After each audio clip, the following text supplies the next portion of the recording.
opinião, vai ter interferência política na gestão da Petrobras? Bom, em primeiro lugar, Roberta, vamos falar um pouco do novo indicado, né? Isso é fundamental. O general pernambucano de 4 estrelas, o senhor Joaquim Lune Silva. Ele é engenheiro militar, formado nas Agulhas Negras, pós-graduação e doutorado na Escola de Comando e Estado-Maior.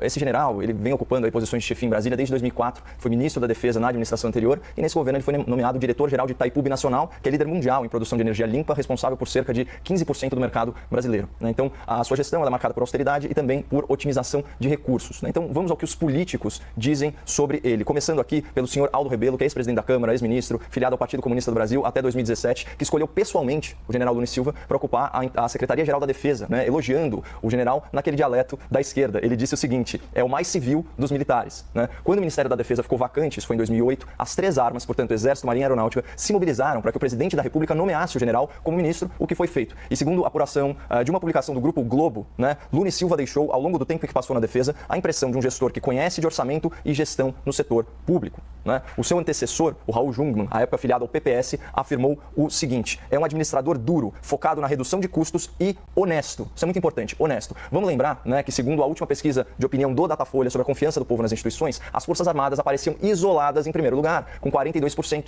Para um efeito de comparação, é o dobro da imprensa, que inspirou apenas 21% de confiança na população brasileira. Mas, finalmente, o que diz o ex-presidente Michel Temer, né, do MDB, que apesar dos pesares é um queridinho do mercado. Ele diz o seguinte, aspas: o Brasil e os acionistas vão se surpreender positivamente com Joaquim Silva e Luna na presidência da Petrobras. E o Temer fala em surpresa positiva, porque a população brasileira, e nesse caso o investidor brasileiro, é vítima de um jornalismo de torcida preconceituoso, que muitas vezes desinforma e que não reconhece a realidade da competência do alto oficialato brasileiro em atribuições civis, né? E aqui é importante deixar uma pergunta no ar. Será que esses 2 anos sem escândalos de corrupção no governo federal não estão relacionados com a presença maior dos militares na administração pública, né? Mas já que a gente estava falando aí da imprensa militante, vamos à pergunta do dia, é a mais importante. Haverá interferência do governo federal nos preços da Petrobras? Então acho que melhor do que qualquer pessoa para falar isso é o próprio presidente da República. Ele diz o seguinte, repito, nós somos um governo que não interferirá em nada na política econômica de combustíveis da Petrobras. Pode ver, ele critica, ele até joga para a torcida, mas ele não interfere. Ele também diz o seguinte, jamais darei palpite na economia. Eu sou o presidente, mas a palavra final é do ministro Paulo Guedes. A não ser que apareça uma questão social gravíssima, daí nós voltaremos a conversar com mais ministros para falar sobre política econômica. E foi exatamente o que aconteceu. Uma questão social gravíssima que está sendo varrida para debaixo do tapete, que é qual? A ameaça de uma nova greve dos caminhoneiros. E pelo mesmíssimo motivo da última vez, que foi o quê? O aumento brusco, o aumento repentino no preço do diesel.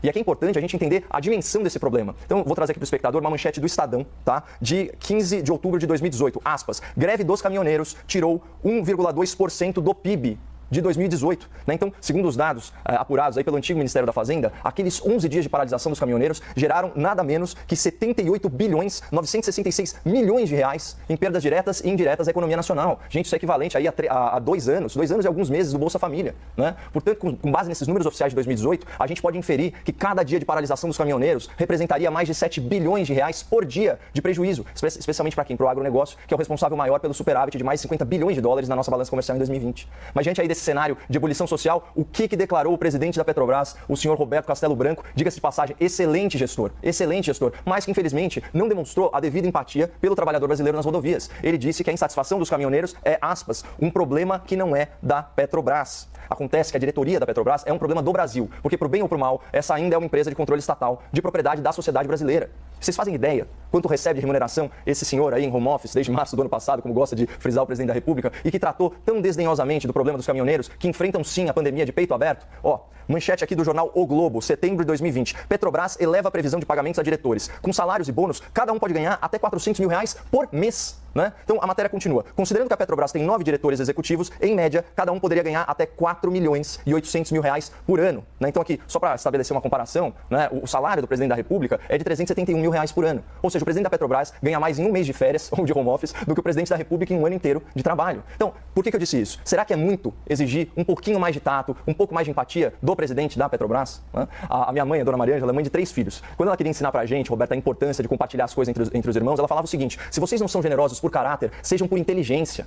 Né? Se vocês não são generosos por caráter, sejam por inteligência. É uma pena que o presidente da estatal não tenha ouvido aí a tempo esse bom conselho da minha mãe, até porque fazer o bem, se tornar bondoso, também é uma questão de prática, também é uma qualidade que pode ser treinada. Mas enfim, voltando aqui para o presidente da Petrobras, considerando a sua declaração infeliz sobre o problema dos caminhoneiros e tendo em vista que o seu mandato de 2 anos na presidência da estatal se encerra mês que vem, mais precisamente em 20 de março, não tem nada de intempestivo aqui, qual que é o problema de substituí-lo?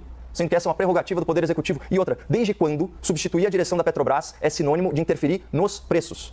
Será que não é mais plausível interpretar essa troca de comando na Petrobras em fim de mandato e a isenção temporária, né, de PIS e COFINS tem essa também, como um aceno do presidente da República para os caminhoneiros, com o intuito de prevenir um mal maior, que é o quê? Uma greve nacional que traria prejuízos bilionários para o Brasil. O senhor Jair Bolsonaro, reiteradamente, tem garantido à sociedade e ao mercado que, aspas, vou continuar sem interferir, interferência zero.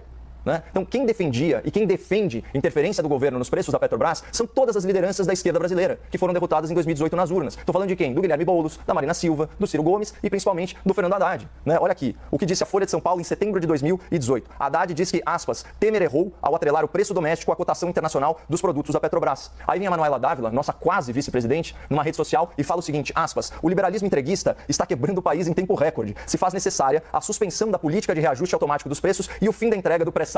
Então, vocês percebem a hipocrisia? Interferir nos preços da Petrobras era o plano de governo das candidaturas apoiadas pela imprensa militante, que agora critica o Bolsonaro por esse mesmo erro. Só que o detalhe é que ele ainda não cometeu esse erro. Então, se o presidente da República efetivamente alterar preços da Petrobras na canetada, eu vou ser o primeiro a criticar, vocalmente, como eu sempre faço. Até porque não faz o menor sentido. Menos da metade do preço do diesel na bomba corresponde ao valor na refinaria. O verdadeiro problema que encarece o combustível nacional são os impostos, principalmente a tributação nos estados. Mas isso aí já é também assunto para outro comentário. A boa notícia é que tem solução. O fato é que, para fechar, né? O fato é que se não tiver interferência nos preços da Petrobras, como prometido repetidamente pelo presidente da República, e se o general Lula Silva realizar uma boa gestão, como sugere a sua biografia e as suas referências, o mercado vai oscilar de volta e a empresa vai recuperar o valor perdido nos últimos 2 dias, como já aconteceu em outros momentos de especulação na Bolsa, muitas vezes por causa de histeria, de comportamento de manada, de manipulação de posição e de desinformação. Essas coisas, infelizmente, fazem parte da realidade do mercado.